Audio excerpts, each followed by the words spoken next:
You're listening to the Australian Army Training and Doctrine Podcast.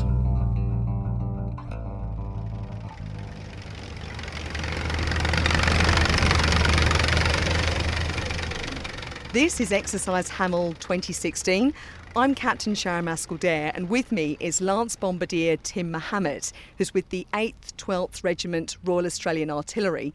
Now, Tim, we're sitting in the back of a PMV, a protected mobility vehicle here. The weather outside is getting pretty wild. So how come you're here right now? Are you moving to a new position during the exercise? Yes, so we're just kicked off Hamel. We've completed the first stage of Hamel in Old Coltana. We've now moved across to the new range on the other side of the highway in New Coltana. Our gun position is currently situated in a hide, waiting for the rest of the brigade to cross the highway to continue on with the rest of the exercise. So you talk about a gun position. For people outside of the Army, what does that mean? So a gun position is just a location where we fire our artillery rounds from. Usually it's situated of a battery which is 4 guns, a command post and other echelon elements that tie in. And what's your role as part of that? What are you actually doing on the gun line? So I'm a detachment commander of Bravo Gun. So I have a detachment of guys underneath me, and then we effectively fire the M777 howitzer. And what's that like for you? What kind of an experience is it to fire one of those big guns, as some people might call them? Yeah, it's a real rush firing those big rounds. The noise they make, obviously the kick from the percussion of the gun itself. But yeah, it really wakes you up in the morning. And for an exercise like this, what's the kind of objective for you? What are you hoping to get out of it? So these exercises are really good because obviously we can't train on the M777s in barracks.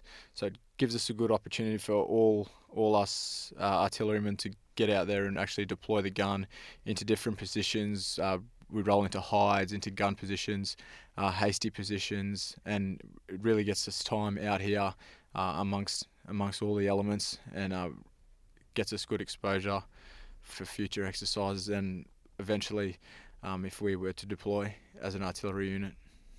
So in what way do you think an exercise like this really does prepare you to deploy?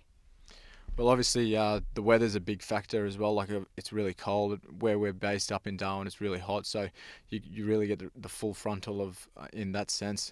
The conditions, living on hard rats, sleeping in the dirt, firing out of different positions. It really gives you a good exposure to all that, and it's probably the most simulation you could get to the real thing.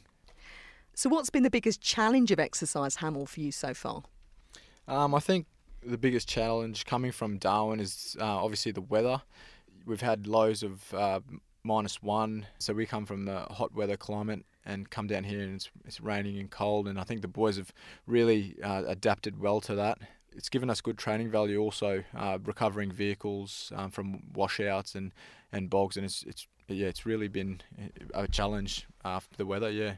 What is it that's different about Exercise Hamel? What is it that you're getting out of this that you haven't got out of previous exercises that you've been on?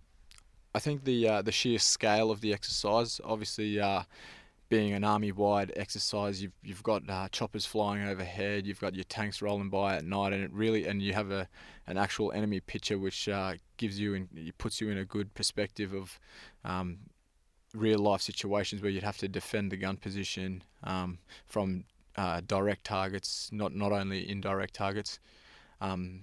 Gets the boys good on their IM, so their infantry minor tactics, digging pits, use of small arms as well. It's really good training, yeah. Because one of the things that's important with Exercise Hamel is this idea of testing people, of really challenging people. So in what way do you feel that you're being tested and challenged out here?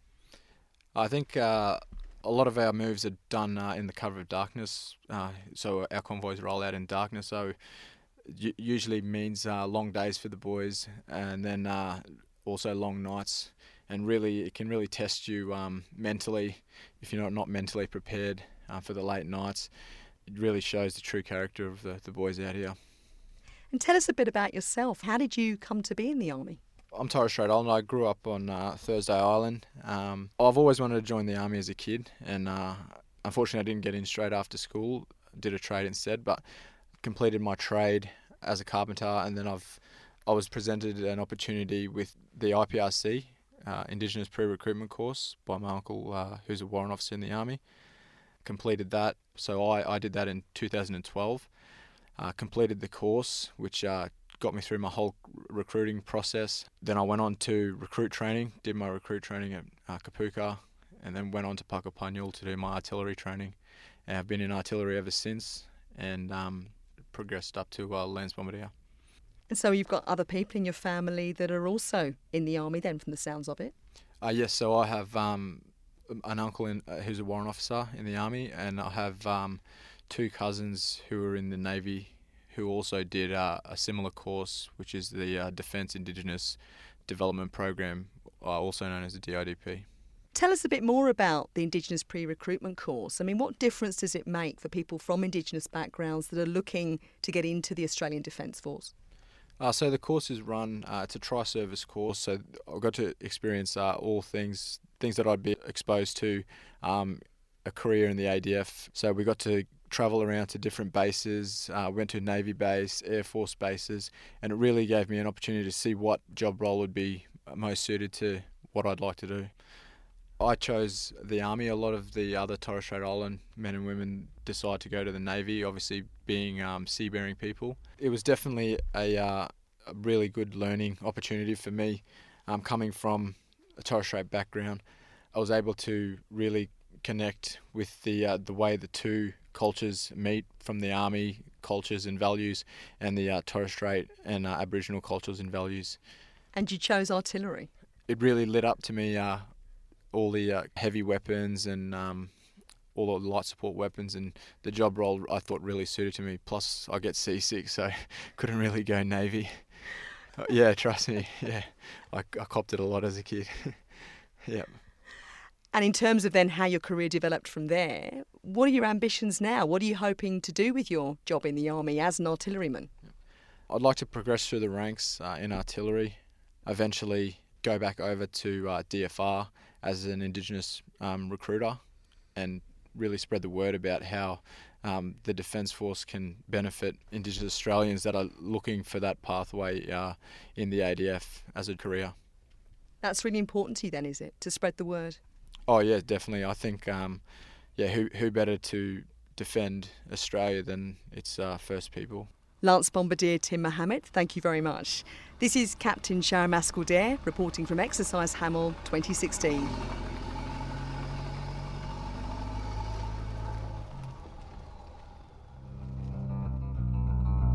This podcast is produced by the Australian Army and is copyright the Commonwealth of Australia.